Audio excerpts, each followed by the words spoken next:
నమస్కారం. ఈరోజు హరీష్ రావు గారు కాజీపేటకు వచ్చి ఏదో పెళ్ళో ఏదో కార్యక్రమం ఉంటుంది, ఆ కార్యక్రమానికి వచ్చి ఇక్కడ దానికి వచ్చినా కదా ఒక కార్యక్రమం అడ్జస్ట్ చేసి పోవాలనే ఆలోచనతోటి కాజీపేటలో కోచ్ ఫ్యాక్టరీ గురించి వచ్చి మాట్లాడుతుంటే ప్రజలు నవ్వుకుంటున్నారు.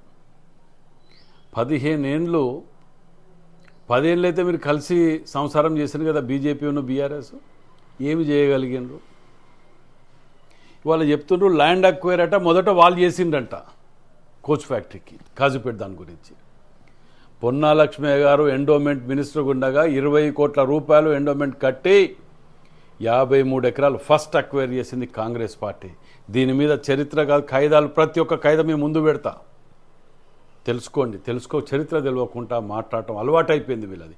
దుష్ప్రచారాలకు అలవాటు పడిపోయినరు. కానీ హరీష్ రావు గారు మీలాంటి వ్యక్తి 4 సార్లు గెలిచి ఇలా ఈ విధమైన మాటలు మాట్లాడటం, ఎవరిని మోసం చేద్దామని, కాజీపేట ఇంకెన్నిసార్లు మోసం చేద్దామని వస్తున్నారు? 15 ఏళ్ళకెళ్ళి ఎమ్మెల్యే ఉన్నాడు కదా అప్పుడు, మరి ఏం చేసిండ్రు? బస్టాండ్ గురించి గతంలో వినయ్ భాస్కర్ గారు, ప్రణయ్ భాస్కర్ గారు వీళ్ళందరూ ధర్నాలు ఇవి అవి కాజీపేట చేశాను కదా. నేను సూటికి ఒక్క ప్రశ్న అడుగుతానా, 10 ఏళ్లలో కాజీపేటకు మీరు చేసింది ఏందో చెప్పండి. సెంట్రల్ గవర్నమెంట్ బీజేపీ బీఆర్ఎస్ కలిసే కదా మీరు ఉన్నది. ప్రతి తీర్మానం చేసి పంపింది ముందుగా దేశంలోనే డిమానిటేషన్ కానీ, జిఎస్టీ కానీ, అగ్రికల్చర్ బిల్ కానీ, ఏవి కానీ విధానానికి అసెంబ్లీలో బిల్ తీర్మానం చేయదు, ఇది చేసేసి తీర్మానం చేసుకొని మీరు పంపింది మీరే కదా మద్దతుగా. మరి ఇది ఎందుకు చేయలేకపోయినారు? కాజీపేటలో కోచ్ ఫ్యాక్టరీ గురించి విభజన చట్టంలో పొందుపరిచింది సోనియా గాంధీ గారు. గర్వంగా చెప్తున్నయ్యాల ఇది తప్ప అడగండి ఎవరినే. కానీ పింక్ బుక్కులకి వెళ్ళి తొలగించే వరకు కూడా మీకు సోయి లేదు. విభజన చట్టంలో పెట్టిన ఏంటి? 1 కోచ్ ఫ్యాక్టరీ, 2 బయ్యారబ్ గన్లు, 3 ట్రైబల్ యూనివర్సిటీ. మీకేమైనా సోయి ఉన్నదా? 10 ఏళ్ళలో ఊసెత్తినరా? కనీసం డివిజన్ గురించి మాట్లాడినరా?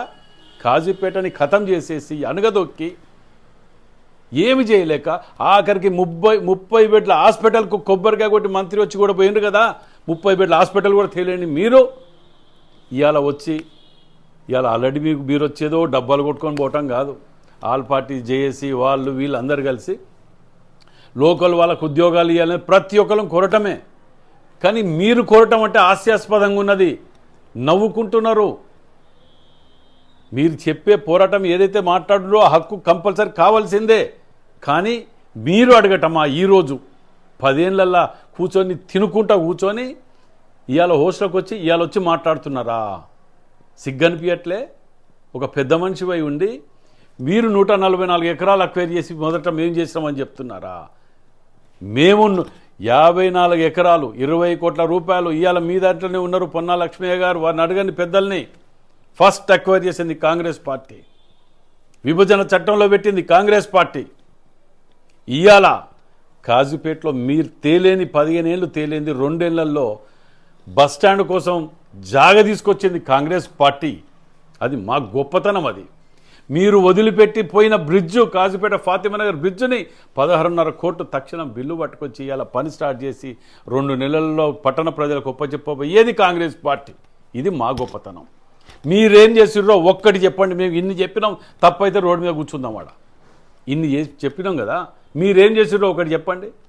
ఏమనంటే ఉద్యమాల పేరు చెప్పి బతకటం, సింపతి పెట్టడం, కుల మతాలను రెచ్చగొట్టడం, ప్రాంతీయ తత్వాలను రెచ్చగొట్టి మీ బతకంత సెంటిమెంట్ మీద బతకటమేనా? ప్రజలకు ఏమైనా చేసింది చెప్పుకొని బతుకుతామని ఆలోచన లేదా? రాదా?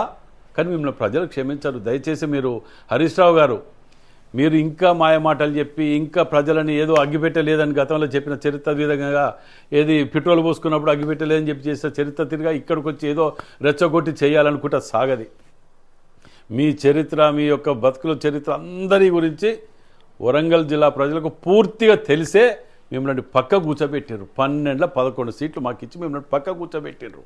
అది గుర్తుపెట్టుకోండి ప్రజలారా, వరంగల్ జిల్లా ప్రజలారా, మీరు అందరూ కూడా గుర్తుపెట్టుకోండి. మళ్ళా దోపిడి దొంగల ముఠా తిరుగుతున్నది, పిల్లల్ని ఎత్తుకపోయే ముఠా తిరుగుతున్నది. మరి వీళ్ళ దట్ట మనం జాగ్రత్త వహించవలసిన అవసరం ఉన్నది. ఎందుకంటే 20 ఏళ్ళు వెనుకపోయిన వరంగల్ ఉమ్మడి జిల్లాని రేవంత్ రెడ్డి గారి నాయకత్వంలో మళ్ళా మనం ఇవాళ అండర్ గ్రౌండ్ డ్రైనేజ్ కానివ్వండి, ఎయిర్పోర్ట్ కానీ, మాస్టర్ ప్లాన్ కానివ్వండి, అన్నీ కూడా ఇవాళ మనం సాధించుకొని వచ్చి మళ్ళీ మంచి వాతావరణంలో ముందుకు తీసుకుపోతుంటే ఇలాంటి ముఠా వచ్చి తిరుగుతున్నది కాబట్టి ఈ ముఠా పట్ల మనం జాగ్రత్తగా ఉండాలని విజ్ఞప్తి చేస్తున్నాం.